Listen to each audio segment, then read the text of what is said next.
তোমাদের স্বাগতম নতুন একটি ভিডিওতে। আজকের ভিডিওটা খুবই মারাত্মক লেভেলে হতে যাচ্ছে, কারণ আজকে আমি গোকুকে এদের মতো লেজেন্ডারি ক্যারেক্টারের সাথে ভার্সেস করাবো, আর আমরা দেখবো যে গোকু এদেরকে কোন ফর্মে হারাতে পারবে। তো চলো বেশি দেরি না করে আজকে ভিডিও শুরু করা যাক। আর হ্যাঁ, আমি ভিডিও শেষে এমন একটি ক্যারেক্টারের সাথে তোমাদেরকে পরিচয় করে দেবো যে ক্যারেক্টার গোকুকে খুব সহজভাবে হারাতে পারবে। তো চলো বেশি দেরি না করে শুরু করা যাক। তো আমরা প্রথমেই দেখবো লাইট ইয়াগামি। দেখো, লাইট ইয়াগামি মাত্র একটি সাধারণ মানুষ, তো তাকে মারানোর জন্য গোকুর অত বেশি এফেক্ট লাগবে না। গোকু তার কামেহা দিয়ে তার পুরো পৃথিবী ধ্বংস করতে পারবে।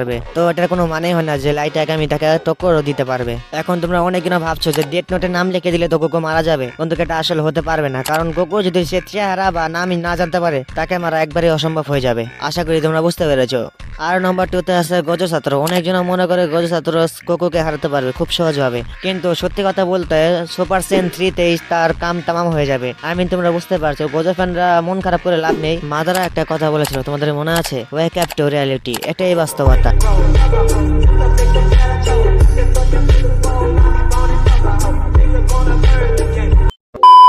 যাই হোক, একটু মজা করলাম, তো ডোন্ট মাইন্ড। আর নম্বর 3 তে আছে মাকিমা। দেখো, অনেকজন মনে করে সে তার ডেভিল কন্ট্রোল পাওয়ার দিয়ে সে গোকুকে হারাতে পারবে খুবই সহজ ভাবে, কিন্তু এটা আসলে নয়।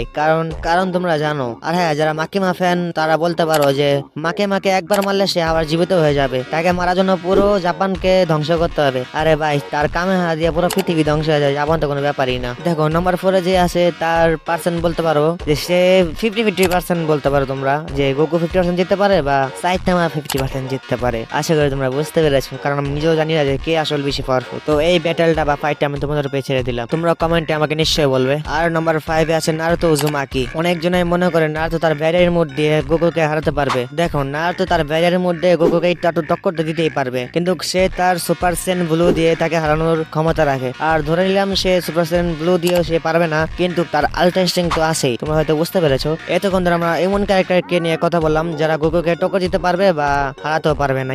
আর এখন আমরা কথা বলবো যে গোকুকে চুটকি মেরে হারাতে পারবে এবং খুব সহজভাবে হারাতে পারবে। তো নম্বর 3 তে আছে Anos the bodyguard, the demon king. তোমরা তার পাওয়ারে আন্দাজে এটাতে লাগাতে পারবে সে তার অপোনেন্টকে তার হার্টবিট দিয়ে মেরে ফেলতে পারে। তো আবার একবার না, দুইবার না, বারবার সে বারবার জিন্দা করবে আর বারবার তার হার্টবিট শুনিয়ে তাকে মেরে ফেলবে। আর এতটুকুই নয়, তার কাছে আরো পাওয়ার আছে টাইম ম্যানিপুলেট, পেস ম্যানিপুলেট, এবং সে নিজের ভাগ্য নিজে লেখে। আর তাকে মেরে ফেলা একবারে ইম্পসিবল বলতে পারো, কারণ সে পুরোপুরি ভাবে ইনমর্টাল। আর আমরা যদি ধরেও নেই যে গোকু তাকে মেরে ফেলেছে, তার জিন্দা হতে বা বেঁচে ফিরতে তাকে মাত্র 3 সেকেন্ড বা 1 সেকেন্ডের কম লাগবে। একটু আগে আমি যে তোমাদেরকে বললাম যে গোকু তাকে মেরেও ফেলতে পারে, এটা আসলে সত্যি না। সে তাকে টাচ তরিক করতে পারবে এবং গোকু সে ডেডলি মারা যাবে। দেখো গোকু ফ্যান, তোমরা মন খারাপ করে লাভ নেই, কারণ সে আসলে খুব পাওয়ারফুল, কিন্তু এদের সামনে সে কিছুই না। আশা করি তোমরা বুঝতে পেরেছো। তো চলো আমার নম্বর 2 তে যাই। নম্বর 2 তে আছে জানো। দেখো, আমি এর ব্যাপারে কি বলবো, কারণ তোমরা জানো যে সে কতটা পাওয়ারফুল। আর সে ড্রাগন বল ইউনিভার্সের সবথেকে পাওয়ারফুল একটি ক্যারেক্টার। সে হাসতে হাসতে পুরো পৃথিবী ধ্বংস করতে পারবে, পুরো ইউনিভার্স ধ্বংস করতে পারবে।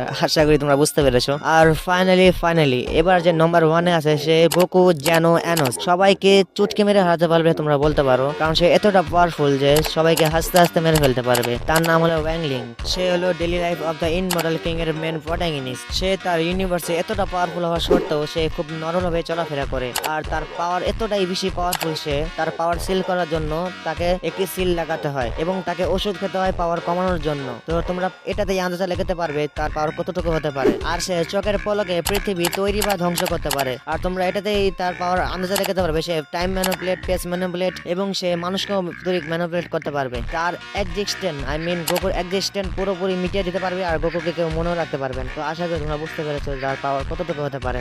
আর এই এলো আমাদের আজকের ভিডিও। তো আশা করি তোমাদেরকে খুব বেশি ভালো লেগেছে। তো আবার দেখা হবে নেক্সট কোনো ভিডিওতে। আর তোমরা যারা সাবস্ক্রাইব করে নিও সাবস্ক্রাইব করে দিও, তাহলে আবারও দেখা হবে নেক্সট কোনো ভিডিওতে। ততক্ষণের জন্য বাই বাই।